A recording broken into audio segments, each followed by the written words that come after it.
بسم اللہ الرحمن الرحیم۔ آج کا ہمارا سبق ہے عالم الصیغہ، 40 نمبر سبق ہے۔ اور فائدہ ایسی جگہ کے واسطے جہاں کوئی چیز بکثرت ہو مفعولۃ کا وزن آتا ہے۔ مثلا مفعول پہلے ہم پڑھ چکے ہیں کہ ظرف جو ہے یا تو مفعول کے وزن پر ہے، مفعول، اور یا مفعول کے وزن پر ہے، مفعول، یہ دو وزن ہیں۔ اب یہاں پر یہ بات، اس سبق میں یہ بات ہے کہ ایسی جگہ کے واسطے جہاں کوئی چیز بکثرت ہو تو وہ اکثر مفعولۃ کے وزن پر آتا ہے۔ جیسے مقبرۃ، مقبرہ، تو مقبرہ میں کیا زیادہ ہے؟ قبر۔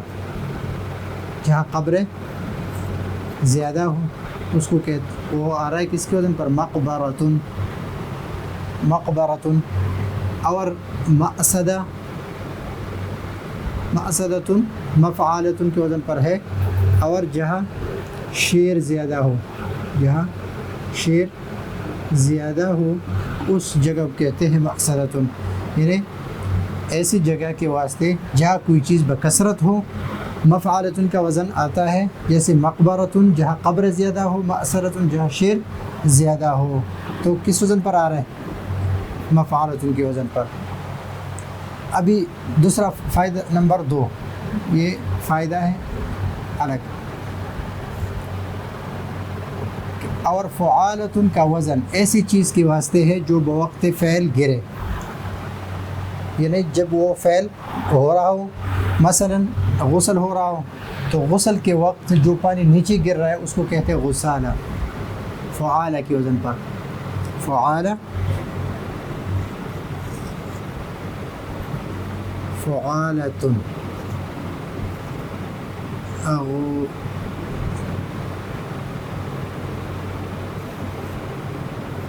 غسالۃ۔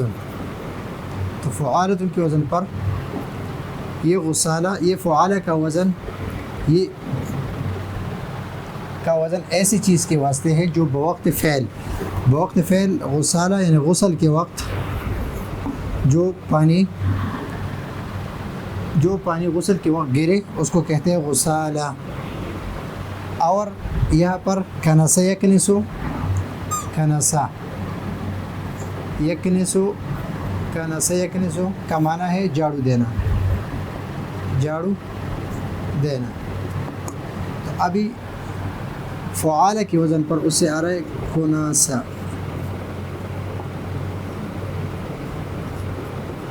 کناست، فعالۃ کے وزن پر آ رہا ہے۔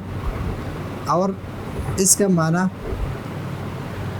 کہ وہ چیز جو جھاڑو دیتے وقت جھاڑو سے گرے، جو جھاڑو سے گرے اس کو کہتے ہیں۔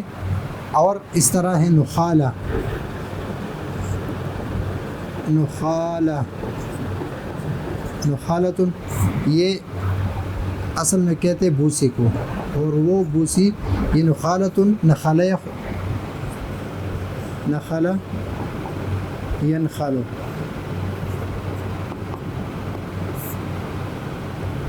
جس طرح ہم منخل کہتے ہیں اس طرح یہ نخالہ ہے۔ نخالہ کہتے ہیں بوسی کو، جب چھاننے کے بعد جو چیزیں گر جائے، گرنے کی جو چیزیں رہ جائیں اس کو کہتے ہیں نخالہ۔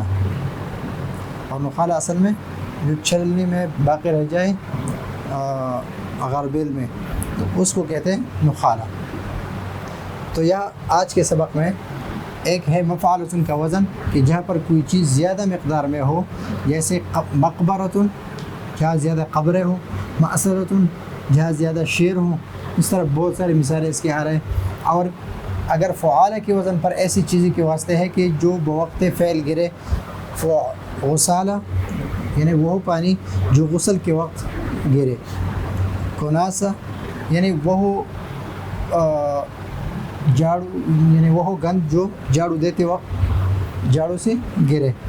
اور نخالہ وہ بقیہ چھلنی کے بعد جو چھلنی میں رہ جائے اور پھینکنے کے لیے ہو تو اس کو کہتے ہیں نخالہ۔ اس طرح اور بھی بہت سارے مثالیں ہیں، لیکن یہ دو اوزان یاد رکھے کہ ایک ہے مفعولۃ کہ جس میں کوئی چیز بکثرت ہو، مقبرہ میں قبریں زیادہ ہے، مأسدۃ میں شیر زیادہ ہے۔